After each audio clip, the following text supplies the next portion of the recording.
Nova Manhã. Tome nota. Tome nota. Com Heródoto Barbeiro. Fala, Heródoto Barbeiro, tudo bem? Mais animado. Mais animado por quê? Depois de saber que o Caetano Veloso vai liderar o carnaval e ele é mais velho que eu. Viu só? Mas você é bom também. Ele você tem puxa mais de 80, não é isso não? Ele fez 80, fez 80 ano passado. Eu nem tô em 80 ainda. Ó, mas você puxa uns blocos por aí também, não puxa, não? Heródoto Barbeiro, o rei da animação no rádio brasileiro. E vai falar hoje sobre a nova política de preços para os combustíveis? Pois é, eu acho que é para o pessoal avaliar o seguinte: a política de preço até agora era aquela do mercado mundial. Subiu o preço lá fora, subiu o preço aqui dentro. Foi só possível derrubar o preço, porque estava muito alto, porque houve a retirada de impostos. Entre eles o tal do ICMS, que era cobrado em 30 e tantos %, caiu para 18%, aí o preço da gasolina caiu bastante. O presidente da Petrobras ontem disse o seguinte, que a política de preço da Petrobras, ela vai ser determinada pelo governo e pela Agência Nacional de Petróleo. O que quer dizer isso? Quer dizer o seguinte, que o preço então não vai estar mais atrelado ao mercado mundial, mas sim é um preço estabelecido pelo governo. Então, eu vou dar um exemplo. Vamos supor que a gasolina, o governo disse assim, olha, o litro da gasolina vai custar R$5. Bom, mas é o seguinte, mas o preço real dela é 6. Então, eu vou comprar por 6 para vender por 5. Então, eu vou tomar R$1 de prejuízo. Quem vai bancar isso? É um tal de fundo de amortização. A grana vai sair desse fundo de amortização e vai passar para a Petrobras para ela poder pagar esse R$1 que o consumidor não vai pagar na bomba. A pergunta, então, é o seguinte, e da onde vai vir a grana para esse fundo de acomodação ou de amortização? Ele vai vir quando a gasolina fica mais barata. Por exemplo, vamos supor que o preço da gasolina agora é R$4, caiu para 4. Mas o governo disse, não, você vai pagar 5.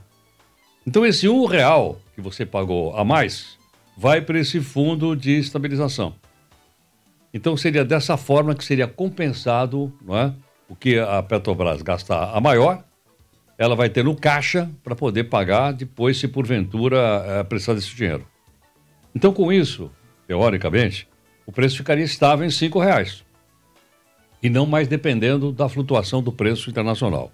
A gente já aprendeu aqui com o tempo, né, e apanhando muito, que tem 3 coisas que influenciam o preço da gasolina. Primeiro, o preço do barril do petróleo no mercado mundial, que varia muito.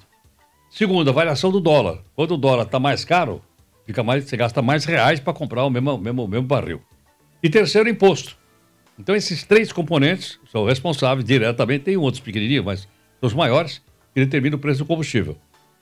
Então, seria um preço não mais livre no mercado, como aconteceu até agora, mas seria um preço administrado pelo governo.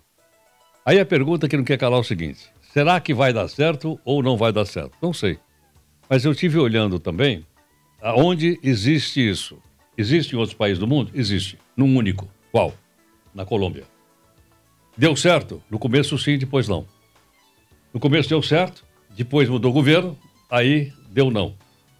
Então é o seguinte, se porventura então a Petrobras tiver que bancar do próprio bolso essa diferença, ela vai remunerar menos os acionistas.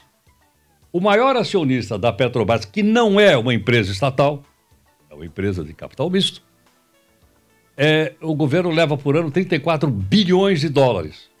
Ele investe em outras coisas. Então ele não receberia tanto de dividendo, porque, logicamente, a empresa não apresentaria os resultados. Então isso é mais ou menos a proposta que vem vindo aí pela frente.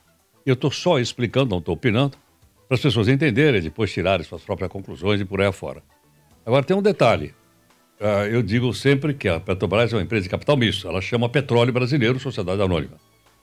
O acionista maior é o governo federal. Agora, e os acionistas menores? Eles podem ou não concordar com isso? Bom, se eu sou acionista menor, eu tenho que aceitar. Né? Isso, se for aqui no Brasil. E se for nos Estados Unidos? A gente já tem aí uma coisa no passado. Os acionistas americanos entraram na justiça lá, dizendo que a Petrobras tinha sido mal administrada, e levaram uma indenização de 900 milhões de dólares à Petrobras. E ela teve que pagar. Porque quando você vende uma ação na Bolsa de Valores americana, você se submete à lei americana. E aí, se não pagar. Então, veja que, né, essa proposta Está cheio ainda de interrogações. Mas é só para esquentar o assunto e as pessoas fazerem aí, formarem a opinião que acha que deve formar. É bom para começar o debate mesmo, porque, como você falou, né, Heródoto, são muitos interesses importantes aí. É interesse nosso, da população. Poxa, a gente precisa, né, ver como é que vai ser o preço do combustível. A gente precisa ter uma Petrobras financeiramente saudável até para que haja combustível aqui no Brasil também. Tem interesses políticos, claro, arrecadação de governo, esse dinheiro. É um tema que a gente tem que acompanhar com lupa aqui. Hoje, não é só mais a Petrobras, ela não tem mais o monopólio. Há outras empresas privadas que também importam combustível e vendem no Brasil. Aí pergunta, e aí? Se eles estabelecerem 5 pau o litro e o cara comprar 6, o que vai acontecer com essas empresas? Pois é. É uma boa pergunta, né? Ótima pergunta. Quem viver, verá. Heródoto Barbeiro, puxando o bloquinho aqui do Tome Nota no Nova Manhã. O Heródoto, inclusive, continua para os ouvintes de São Paulo. Você também continua com as notícias da sua cidade, da sua região. Eu, Michele Trombelli e Mauro Talhaferri voltaremos em rede nacional amanhã a partir das 6 da matina. Muito obrigada pela sua companhia. Até lá. Obrigado pela companhia. Aproveite bem este último dia de janeiro. A gente volta em fevereiro com vocês, tá? Boa virada de mês. Beijos. Tchau, até amanhã.